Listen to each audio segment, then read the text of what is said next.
31 ડિસેમ્બરની રાતે ગુજરાતમાં જ નહીં પરંતુ દેશભરમાં યુવાઓએ ઉજવણી કરી 2023ની વિદાય અને 2024ના ગ્રાન્ડ વેલકમ માટે ઠેક ઠેકાણે મોડી રાત સુધી પાર્ટીઓ જામી હતી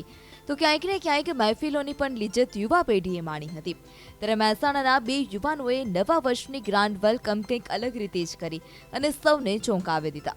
મહેસાણાના બહુચરાજીમાં આવેલા સલૂન ચલાવતા બે મિત્રો છેલ્લા 10 વર્ષથી અનોખી રીતે આ દિવસની ઉજવણી કરે છે। હેરસ્ટાઇલ નામનું સલૂન ચલાવતા બે મિત્રો દિનેશ પારેખ અને શૈલેષ વાળંદ છેલ્લા 10 વર્ષથી 31 ડિસેમ્બર અને 1 જાન્યુઆરીના રોજ પોતાના સલૂનમાંથી જે કંઈ પણ આવક થાય તે તમામ આવક મૂંગા અને અબોલ જીવ માટે ખર્ચ કરે છે। આમ તો સલૂન જેવા વ્યવસાયમાં ક્યારેક ઘર ચલાવવું પણ મુશ્કેલ હોય છે,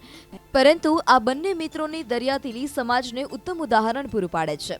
દાન કરવું એ એક સ્વાભાવિક રીત છે, પણ એમાંય એક નાનો વ્યક્તિ કે જે આ 2 દિવસની પોતાની દુકાનમાંથી તમામ આવક દાન આપી દે તે ખૂબ જ મોટી વાત છે। નાના વેપારી અને એમાંય ક્યાંક એવું નાનું સલૂન ચલાવતા આ બંને મિત્રોએ પોતાની દરિયાદિલીથી બહુચરાજી પંથકમાં બધાના દિલ જીતી લીધા। આ વિચાર મને ઘણા સમયથી હતો, પણ આ કાર્ય મેં 9 વર્ષ પૂર્ણ કરીને આ મારું 10મું વર્ષ છે અને આ વિચાર મને એ રીતે આવ્યો કે આજનું યુવાધન જે 31 ડિસેમ્બરના બહાને જે કહેવાય કે ડાન્સ પાર્ટીઓ અને દારૂ જુગાર પાછળ બેફામ રીતે ખર્ચ કરી રહ્યા હોય, તો મને એમ થયું કે લાવો કંઈક સારું કાર્ય કરીએ। તો આ 2 દિવસ 31 ડિસેમ્બર અને 1 જાન્યુઆરી આ 2 દિવસની જે તમામ આવક આવે એ હું ગાયોના ઘાસચારા પાછળ અને અબોલજીવ પાછળ ખર્ચ કરું છું। ઉલ્લેખનીય છે કે આજના સમયમાં લોકો પાસે પોતાના પરિવારનું પણ ભલું કરવાનો સમય નથી, ત્યારે આ બે યુવાનો 31 ડિસેમ્બર અને 1 જાન્યુઆરી માટે સોશિયલ મીડિયા પર કેમ્પેન ચલાવે છે અને આ કેમ્પેનમાં મોટી સંખ્યામાં ગ્રાહકો આવે છે અને તેના થકી આવેલા રૂપિયા મેળવી અને ગ્રાહકોને પણ ભાગીદાર બનાવાય છે। આ બંને શૈલેષભાઈ અને ડીકેભાઈએ જે વાણદની શોપ ચલાવે છે એ ખરેખર નાનો ધંધો કહેવાય, જેમનાથી એમના ઘરની આજીવિકા જ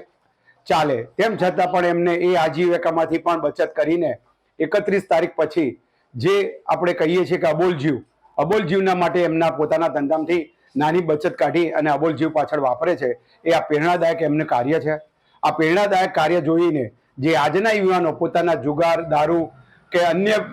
ગેરમાર્ગે દોરીને પોતાની બચત અને પોતાનું શરીર એ બંને નુકસાનકારક વેચતા હોય છે, તો એવા યુવાનો આવી પ્રેરણા લઈ અને પોતાના જીવનમાં પણ આ પ્રેરણાદાયક કાર્યમાં જોડાઈને અબોલ જીવના માટે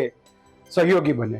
હાલમાં પશ્ચિમી સંસ્કૃતિનું આંધળું અનુકરણ કરી રહેલા યુવાનો આર્થિક તેમજ શારીરિક બરબાદીમાં વળી રહ્યા છે, ત્યારે બહુચરાજીમાં નાની એવી સલૂન શોપ ચલાવતા બે યુવાનોના પ્રયાસને સલામ।